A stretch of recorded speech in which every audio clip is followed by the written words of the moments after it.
because if I was in a position of power or authority, I would have you all arrested and tried for treason against my country under the grounds of 18 U.S.C. 2381 treason U.S. Code. Whoever owing allegiance to the United States levies war against them or adheres to their enemies, giving them aid and comfort within the United States or elsewhere, is guilty of treason. Is $12.75. Here are the charges for this call. Press 2. To accept this call, press Hey, babe, 5. can you turn your phone off? It's Blaine. Hang up now. To block this call and all future calls, press Can you turn yours off?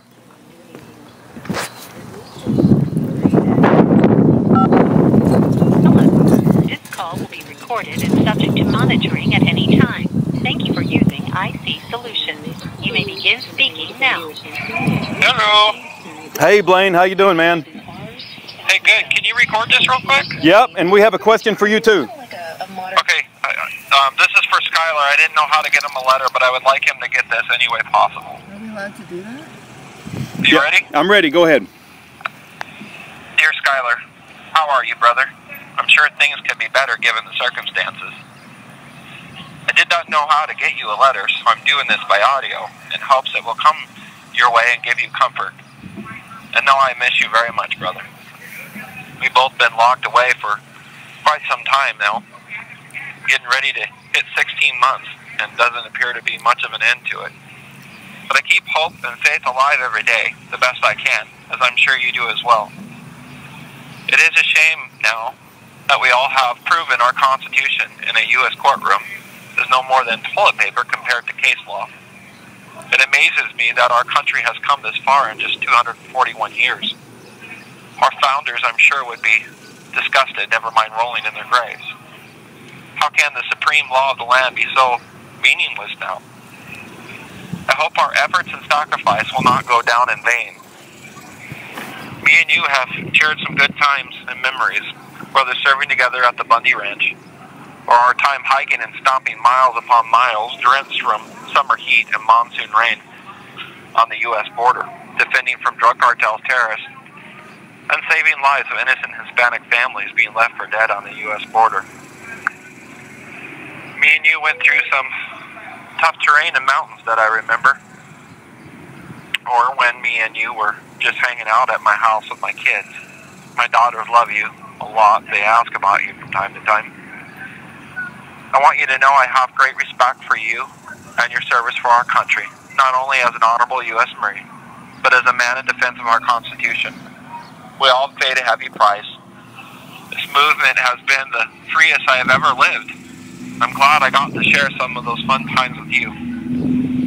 I hope someday we can share some more good times. It is weird to have lived so free and now so condemned and enslaved, but I'm sure God had reason for it. I hope He hears our prayers and cries. We all could use a miracle now. I'm often reminded of Paul. What must it have been like to live free preaching the gospel, then enslaved for 5 years in prison, chained to a wall writing most of the New Testament? I'm sure he felt a bit overwhelmed at times. But amazingly, he stood strong in his faith and praised God. I want to thank you very much, Skylar Marlborough, for your service to our country, for all you have done for our country and the Patriot movement. Who knows, maybe we'll bump into each other in prison. With love from a brother, friend, and patriot, Blaine Cooper. Very good, Blaine. Hey, man, I'll make sure that gets out. And I don't know what the rules and policies are about, you know, getting messages between prisoners, so we don't want to break any rules, but we will get it out to the public. And if it's possible, yeah, I think it's, if he's on my case, that's a problem. Okay. But he's on a totally different case, so I think that's okay. So it wouldn't, like, I probably couldn't send, well, I did send him in a letter though in Henderson, but I sent him a couple though, and I haven't gotten any flack about it. So. Okay. Hey, man. But I think after I'm sentenced, I'm not supposed to have contact with them. Okay. Plea agreement. No, I got you. But I haven't been sentenced yet, so I don't know if it takes effect yet. Yeah, he hadn't been sentenced either. He's getting sentenced in September. Hey, man, I got a question for you, and you don't have to answer, and think carefully. Okay. And if you say you just don't want to answer, you know, it's up to you. But The question is, there are people that want to know if you are going to testify for the government, given your involvement with the Sugar Pine Mountain, and what else, babe? What else is there? The Sugar Pine Mountain involvement. And if you are going to testify, how committed are you to that answer? And I'll just shut up, and you don't have to answer, but do you have a response to that question? Well, I don't know. And I have been asked questions about that, and I can't elaborate on that. As far as it, see, how it works is if they do call me in to testify, then I would have to testify to that. And so, but that did come up. And the only thing I can say is, if they do ask me to testify, I'm probably going to have to testify because I'm in a written agreement with them, and I gave them my word. Okay. All right. All right. No, I just wanted to make sure we asked the question, and then you could have the option to respond or not respond, and it's good to get you. Right. So. I don't know how much information I can give, but they have a right to know too, and so. Yeah. But so, because there was, I think, like when I testified in Oregon, they brought me in again to the U.S. Marshals twice, and I think they were going to put me back on the stand after that, but they never did. So it just all depends if because they could say, well, we don't really need his testimony, and not call me to testify. So it's kind of in the air type of thing. So I won't know until they actually do it. Does that make sense? Yeah. Well, I mean, I don't get a definite answer either. So. Yeah. When do you find out if they're going to request you testify? Do you know? I don't know. I heard the court date got moved up too. Moved back or moved up? I think it's July 10th now, isn't it? Oh, okay. Maybe so. Maybe so. I thought it was June 26th, but I think it's July 10th now, so I don't know. All right. But, it is what it is. And, and some people are going to be upset about me about that, and I just tell them, look, if this is the only option that presents itself right now, I have to stick with it. I did give my word, and I'm going to, stick with what God has provided for me. And I'm only going to tell the truth. I'm not going to manufacture things or lie about things. And I think when you tell the truth, it's the truth. Yeah. I know a lot of people were upset about me, about Oregon, saying they didn't like the way I testified, but I did testify to the letter. They said I made them look bad. And to that I would just say, I don't think I made anybody look bad. I did testify truthfully. I stood my ground on the Constitution and what I believed in. I did not derail from that. And, some of the videos they showed in the court, though, were not good. And so, we all made our choice in this. We knew what we were getting into. And it's up to a jury to decide that. I don't decide that. The jury does. If people are saying that I've turned my back on the cause and I don't believe in it, that's not true. I absolutely believe in this cause with all my heart. I mean, I've given everything to this movement. But I will tell them, you know what the movement has gotten me? It's gotten me a broken home, a broke family, and it's got me a prison cell and people making horrible videos about me on the internet. That's what this movement's got me. And so I don't know what good that it does if that's the only outcome that we're going to get in this movement. I mean, for crying out loud, what was I doing wasting my time for 3 years, stomping around the entire United States trying to raise awareness and defend the border and stand for the Constitution? I gave a lot, and so did a lot of other people. Yeah. To be treated that way after everything I give, I think it's kind of obscene. Yeah. Well, hopefully God has a path for all of you guys out of this hellhole that you're in, and a lot of people are praying. And that's just it. I was given attorneys that I didn't feel they could have defended me better, but I didn't have any money to you know what I mean? For a federal case, you need like millions of dollars to really get a really good attorney who's going to... But even then, you're lucky if you even win your case because it's so biased in the federal courtroom. Well, you just said two words that I've never seen put together without some sort of contradiction, and that's good attorney. I've never seen one, but if you have, you can tell me about it, but I don't know. Because when I asked my attorney, I said, if I wanted to retain you, how much would it be? And it was the price was insane. It was like $2 million. Yeah. So I'm like, oh my gosh, for a big federal case like that, you usually need lots of money to retain an attorney. I think Krista tried her best.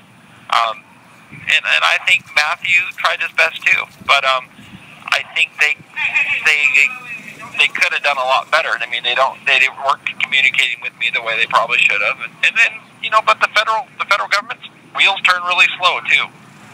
And this is what God dealt me. I don't like what God dealt me, and I had to make the best of my situation.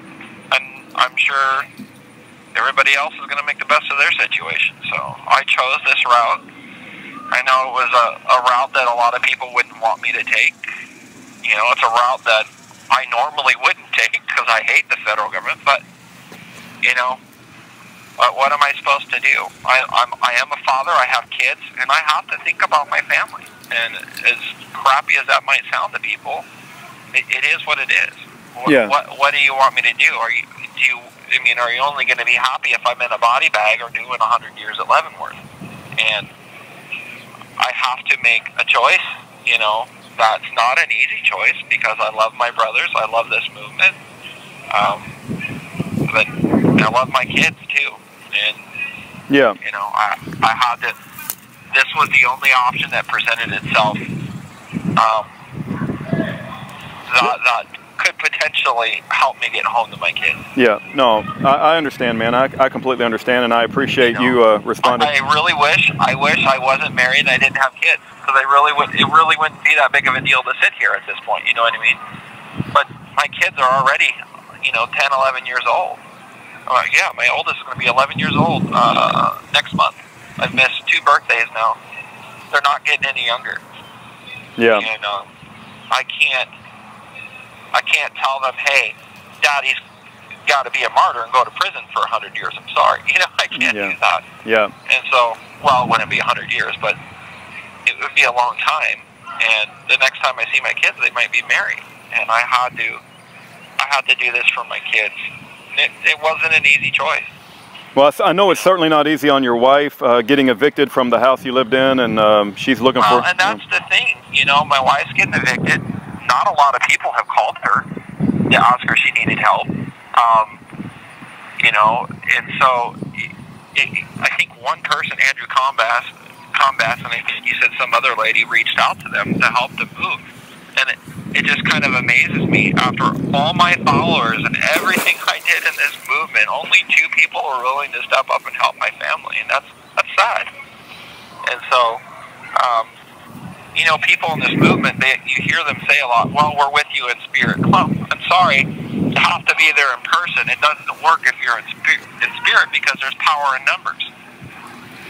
Yeah. And, well, let me share this. I don't know if you've ever heard of Fisher of Men. You probably heard me talk about him before. He had 125 million views on his YouTube channel. When he had his trial date, it was me, Aaron, and his brother and his sister that were in the courtroom.